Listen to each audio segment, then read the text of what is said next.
one more Yep. question. So you said the average stop time is about 4 hours for the RV?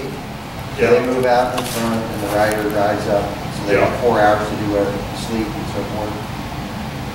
Yeah, Okay. yeah, that's generally true. The problem is if you stop for more than about 4 hours, especially if you've got a fast-moving team, it's very difficult to catch up. You don't realize it. I mean, the teams that are going to win this race, the team winner is going to make that cross in 5 days. Okay, you know, which means they're going 600 miles a day. You stop for 4 hours, you know, remember, you're still going at the front end if you're trying to catch it, and you're only going 25, but you can't average a whole lot more than that going across the country, maybe 50 or 60. So, you know, you get too far behind the stock, it's very long.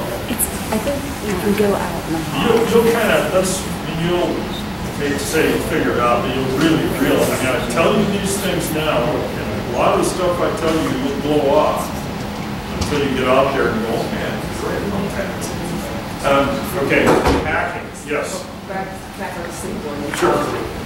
Sleeping on the roadside, are there any laws or things you have to worry about? Pulling off anywhere or just sleeping? Well, my wife wants those long skinny things too.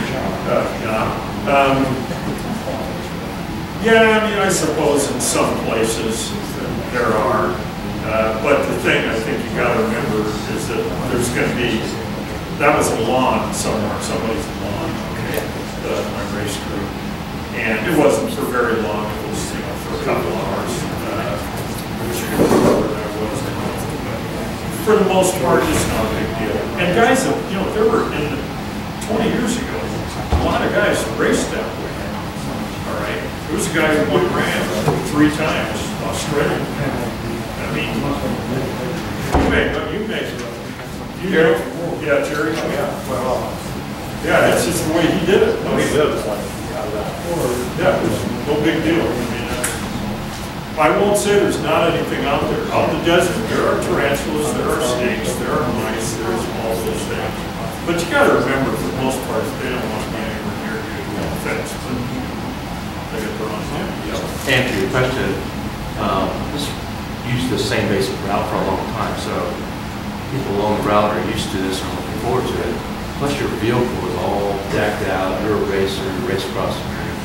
People along the route will be very accommodating to what their needs are. So it's just not like they're unmarked vehicles parked alongside the road sleeping, and you've got a race vehicle and others or something. To further what Larry just said, there are people along the route that will take you into their homes and get showers and stuff like that. So, I mean, it's not common, but there are, it happens pretty regularly, especially if you live really big dragons. Packing. Okay, this is literally, I mean, this is, funny, but not much. That bag, it's like a 24-inch bag or something like that. It's about that long, about yay high, same width. It's a medium, smallish duffel bag. You can't fit it in a duffel bag if you don't want to bring it along, okay? But what's critical is personal hygiene part of it, because you don't want to really offend your people you've got to live with in this tiny little space. I used to be a mountain climber, and I've spent many long days and weeks in tents, tiny mountains and raging blizzards and things, and not having brushed my teeth, taken any bath, any kind of stuff like that for days on end, and it gets kind of gruesome, So, and at least here you can bring your gear along and you can, take a quick stop at a 7-Eleven or whatever. And, you'll find a lot of Ram guys that are taking showers in 7-Elevens, sinks, and things like that. It's just, you can't take a lot of stuff because there just isn't the space. as a crew to remember this race is all about the races. You're, as a crew, you're devoting these 5 to 12 days, whatever it is, to these racers, getting them across the country. And they're going to have every kind of clothing, all the multiple bikes and parts and nutrition and everything else. There's just no room in those vehicles for a lot of crew things. I mean, when I get down to it, you want clothes that you can wash in the sink and things like that. Your basic personal hygiene stuff. Credit cards and a camera, sunglasses, the basic little things, and that's about it.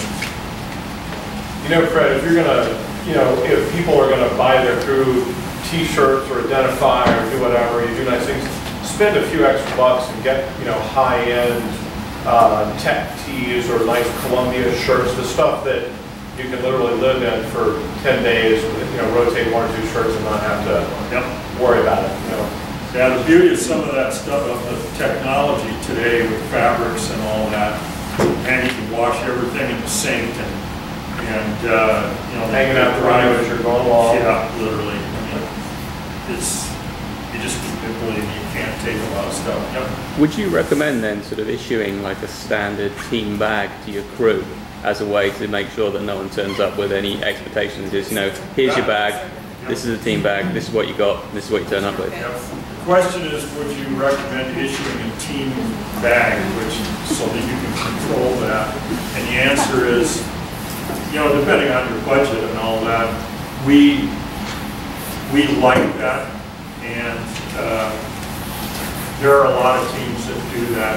They get that, makes a great souvenir that is buy from the Ram store, and that's what it is. And you can have, and it's a nice keep away for a team, because you can, Team 4 mil or whatever you put on that bag. It's actually pretty cool. And you'll see a picture of the vehicles packed here later and all the things, the space, and you'll figure out, oh yeah, there really isn't a lot of room. So, all good here. All right, so I'll show you a couple of these. Everybody likes to set the vehicles up a little differently. You're really lucky if you're from here in the States and you can actually have your own minivan, or you can rent one at home and set it up the way you want. It's a little tougher for these racers who come in from Brazil and Ireland and Germany and all that. They've got to figure out how to rent a van. They have to buy a lot of this stuff, all set it up, all right, and they got to figure out what to do with it at the end of the race. They're a bit of an advantage, a bit of a disadvantage in that regard, both cost-wise and logistically. But anyway, so this is not a typical vehicle setup. This is Oceanside, that's Oceanside Pier, that's Betty's Lot, where all the inspections are done, that vehicle. It's a Dodge minivan, yes. We'll talk a little bit more about the van itself in a second, but this, all the things that you gotta, kind of figure out, mainly all about the racer. All that stuff has to be packed in that van in a way that it's all accessible for whenever you need it. This is a different kind of a van. This is a 3/4 ton or 1 ton van. It's got more space in it. In this van today, most all the seats fold down, so you can make them whatever configuration you want. Yes. Is that what you have? Yeah, that's what this one is here. Yeah, so we'll talk a bit about that. Really, and if you've got a team, especially a bigger team, these things are actually more, so it gives you a little more space. But again, even then, you're going to have more people in it. The space is going to be still going to be limited because of the more people. But what happens is, in both cases, if you rent those vans in California, we're starting to get into the vehicle thing a little bit. What a lot of people will do, particularly the Europeans, will fly in. And by the way, about 40 40 to 45% of the racers are from outside the U.S. Okay,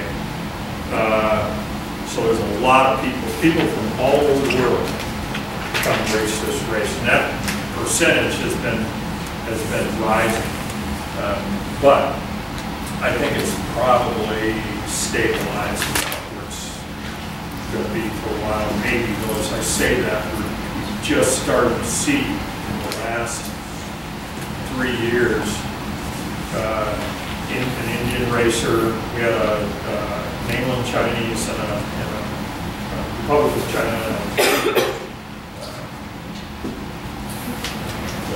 What's the island? Taiwan, that's it. Racer. We've seen Korean, a couple of Korean racers. So those numbers, and we're looking at, for the first time last year, we had a Grand qualifier in India, and now we're talking to people about Grand qualifiers elsewhere in Asia, 2 more Grand qualifiers in India. So you're probably going to see those numbers. Their numbers are going to come up of non-U.S. citizens racing, although U.S. numbers are going up too. The ratio is probably going to be roughly, let's say, half and half. But you fly in, you're going to rent a van. You're going to, if it's one of these kind of vans, you're going to take at least 1 row of seats out typically, okay? Possibly 2, depending on what you're going to do. Most of these vans, the seats now fold down in the floor, which is really terrific, all right? But what are you going to do with those seats when you pull them? All right? We have a service where we take cargo. We have a couple of trucks, and we take it all either to Durango or to Annapolis, depending on where you're racing. And we will take the seats that you pull out of here, and we will take bike boxes. Think about you fly over from Europe, and you've got you're an 8-person team, and you come over and you've got somewhere between 8 and 16 bike boxes. How in the world are you going to take those? I don't care if you got an RV, you don't have space to take them. So all that stuff has to be moved across the country, and we'll do that. When you figure out what you're going to do, what the logistics of that are going to be, you need to book cargo space with us right away. And one of the things that you'll do, we'll get to the start of some of these other things here in a bit, but it isn't just about registering. You need to get registered, and you need to give us all the information, our updates, your bios, and things like that. You can constantly edit those all along. But as soon as you can, you need to focus on hotel rooms at the start, hotel rooms at the finish, cargo space. You need to book time for vehicle inspections, and so on and so forth. Don't let that go, because what will happen is the people that have their plan together, they'll get in there and put the best inspection times, they'll get the best hotel locations, they'll get their cargo space up front. So it'll be something that you'll need to start to think about as soon as you can. I don't know if it's open yet to do that. If it isn't, it will be short. Yeah, it is. I mean, I've already booked our inspections, our photos, and everything. We've already booked all our inspections and photos and everything else. So perfect. Good. So they do bike inspections and car inspections prior to all at the same time. What'll happen is you figure out when you want to do your inspections. Get those things booked, and we'll talk about that here. But you want to do it; it'll happen all at once. You don't want to have the inspection half right, or I'm missing one bike. That's not the way you want to start out. So, all right. So inside the vehicles, Can I just ask a quick question? I get cargo booking, so Yep. I get the sense that it fills. Is that the case, or how? yeah, here's what it is. All right, and it's we have a truck and a big pickup truck and a trailer, and we fill that trailer, and to the extent that we need additional cargo space, we'll rent a truck. But then we got to figure out who's going to Durango, who's going to, all right? And if you wait until the very end, in other words, if you come to us in Oceanside and say, oh, gee, I forgot to book cargo space, you know, if there's space in the truck, it's not a big deal. But if we haven't been able to plan for it, and there's no space in the truck, you know, we look around and we're going, sorry, I mean, I don't know how to get there other than UPS. Now, is there a time at which you make those decisions? So if you're booking by April, is that giving you enough time? I'm just trying to get a sense as to obviously wouldn't show up in Oceanside with a plan. well, I can tell you it happens. That's one of the reasons we give these seminars. I understand, but if we had a plan in place by a certain time, would we have a reasonable assurance? Oh, yeah. I mean, the idea is we are flexible. We're flexible pretty much close to race time, all right? It makes a big difference to us, cost-wise, whether we rent a vehicle in Colorado. We have to rent the other vehicle, the second vehicle. Rent it in Colorado, drive it to Oceanside, drive it to Annapolis and back to Colorado, versus whether we just rent it one way in Oceanside. They're different companies, different sized vehicles. So the sooner we know, the better. And I would say it would be really, the only thing we can't accommodate is when somebody comes to us in Oceanside and says, you know, but I would say, and we leave for Oceanside the week before. So I would say, you know, just if you can, get us all that information by May 1, okay? I mean, you got plenty of time to do it. So, can the 50 passenger service Absolutely, follow vehicle. Here's the vehicle distinctions, okay? There's support vehicle, and that can include a camera crew, you know, a chase vehicle, a gopher vehicle, an RV. All vehicles fall under support vehicle. But a very specific kind of vehicle can only be a follow vehicle. No problem. What about sprinters? Yeah, sprinters, last year we allowed sprinters. They're slightly bigger than what we would like for a follow vehicle, but we've expanded the rules to allow sprinters. They're so popular in Europe now. Everybody races with those in Europe. They're very accommodating vehicles. They're a little large for here, but they're really big for Europe. They love vehicles. So. Isn't it a rule that they have to go window? Yeah, the only thing about them is, that's a good point, Larry. You have to have windows on the sides, okay? Now, we realize, you know, looking through the back, it's great if you can, but, you know, it's not the end of the world. But you have to have windows on the sides. So the Sprinter's good, but it's got to be a window van. Just like these 3/4 or 1-ton 15-passenger van. It cannot be van, cargo version of it. It's got to be the window version. Someone else had a question. We good? Okay. All right. So what will happen is, in these things, you'll pull seats out, pull not. Most of those they'll fold in. You'll want to set these things up. Like with these plastic trays and that, everything's all kind of neatly stacked and in its place. This, by the way, is looking in. It's not that van. This is a different van, but it's looking in this door, and so you're looking at the doors on the driver's side of the back. These things are really handy, very handy to have. And one thing you'll keep in mind when you're racing with these things, you pull something out of there. You do not want people on the crew where you walk into their apartment and it's complete chaos, okay? These things have to be kept neat. You need to know that there's a place for everything and everything in its place. You use something, it goes right back when you're done with it, all right? Yes? So the teams that are most successful, do they actually set this up? It seems to me one kind of practice with this, not just show up in the first time doing Exactly. the race. Remember the plan I had, the slide? All right. Well, one of the things in the plan was events. You do not want to all show up in Oceanside, and that's going to be where you learn how to do following and exchanges and support and all that. You just don't.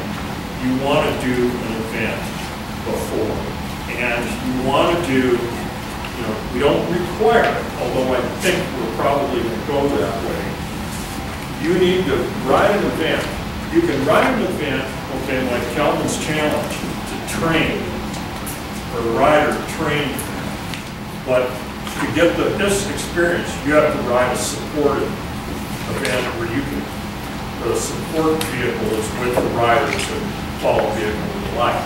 A lot of RQs don't have that because of, I shouldn't say that, we've gotten away from that, except on the circuit races, you can't have support. So, yes, what I said in the earlier part is events, you need to do them. Rider can train, racing conditions under everything that's good for the rider. But prior to RAM, we'd like to have you do one of these RAM qualifiers. And by the way, there's about, I think this year there are 28 RAM qualifiers, and I'm going to say 20 of them are RAM style events, and they're all over the place. There's probably half of those are in the U.S. We started a race series, the RAM Challenge Series, and there is one RAM Challenge Series. The first one is in Texas, March 6th. The second one is out of Oceanside, March 9th, I think it is in Texas. April 6th out of Oceanside, and Oregon out of Hillsboro, Oregon, first week of May. Then Grand Run, we take July to regroup after the big race. Then August 17th, Minneapolis. Second week of September, Sacramento. And I believe it's September 28th this year in the Columbus area, up in Dublin. And then the last one in the Challenge Series is November, the first or second week of November in Daytona Beach, Florida. The nice thing about those races, there's each of those 7 Challenge Series races, there's 3 rides, a 200 and 400 mile race, and the 400 mile race is a RAM qualifier. And they're around the country to where they're accessible. You don't have to have your whole race crew there, okay? And in fact, they're not open to 8-person teams, but you can have part of the team or your solo racer there. You can have some of the crew, at least some of the crew, so you can understand what, you get a feeling, you get to practice some of the stuff. We highly encourage you to do that. You race solo here. So, yeah, that was your wife. She did a great job. But yeah, you want to get out with the race crew before you. You said there was one on September 28th? Yeah, I think the one here is September 28th. I don't have my calendar right in front of me. But let's look on you can either get there from the RAM website, and it's on the menu bar, it says qualifying for RAM, the drop-down box will say qualifying races. And then you get the full list. If you go to the Challenge Series website, then it has just 7 Challenge Series races on there. Just to answer his question, if you can't make it to one of the RAM series, then a good alternative is a state record. You bet. Yeah. They follow pretty much the same rules. Yeah, exactly. And we like that. I used as my RAM training, I did 9, the Ultra Marathon Cycling Association operates this, UMCA, and their website is, ultracycling.com or something like that. They keep track of records across state, across province, whole variety of records. And the great thing about them is the rules are almost identical to RAM rules. And the nice thing about those is you can do those, you can schedule them when you want to do a record. You have to jump through they have a specific set of rules for the record. The rules on the road are the same as the RAM rules. But the nice thing about it is if you can't make a RAM race, or one of the RAM RQs, one of the RAM qualifier races, you can do a UMCA record attempt. I did 9 of those records as RAM preparation, and one of them was, it was the best RAM prep I could have done. It was a Colorado, what they call a Colorado double crossing record. So we started out on the Wyoming-Colorado state line. It's about 300 some miles, 325 miles or something from Wyoming border down to the New Mexico border and then back. So what I did is I started on the northern border of Colorado, rode down, slept 3 hours, got back on the bike and rode back. So it was a 600 or 700 mile record ride with the follow vehicle all the way, just exactly the way you would on RAM. And it was the exact sleep simulation we had with RAM. And I think that is an absolute great way to do it, because you can do it kind of on your own terms. In fact, I never raced the RAM qualified race. All my qualifying, well, I did. I qualified with a 2-person team, but Colorado record would have done the same thing. But that record was cross-state record rides. They have to be 350 miles to do it, and you need to complete the rides. Okay. Yeah, there are hoops you need to jump through. It's more difficult than showing up for a race and doing it. But the nice thing about it is you can schedule a race whenever you want, but you can schedule the record attempt whenever you want. So just 2 options. There is a third option too, by the way, and that is for qualifying for RAMs to the PAC Tour Elite. Lon Haldeman was one of the first 4 RAM racers in 1982, and he runs a company called PAC Tour, and they do ultra distance tours, and one of them is a cross U.S. ride, and he does it every other year. And it's just like, sometimes it's RAM moved or close to it, other times it's not. But it's 3,000 miles, and it has a little under 200 miles a day. It's not quite RAM, but it's close to it. The thing about this is that every race, by the way, every race that you do, even the longest one, like race around Austria, race around Ireland, they're both 1,000-mile races. Raw, 860 miles. A little less of a problem, but all the others that are in that 24-hour to 500-mile range, which constitutes most of the RAM qualifiers, and the record attempts.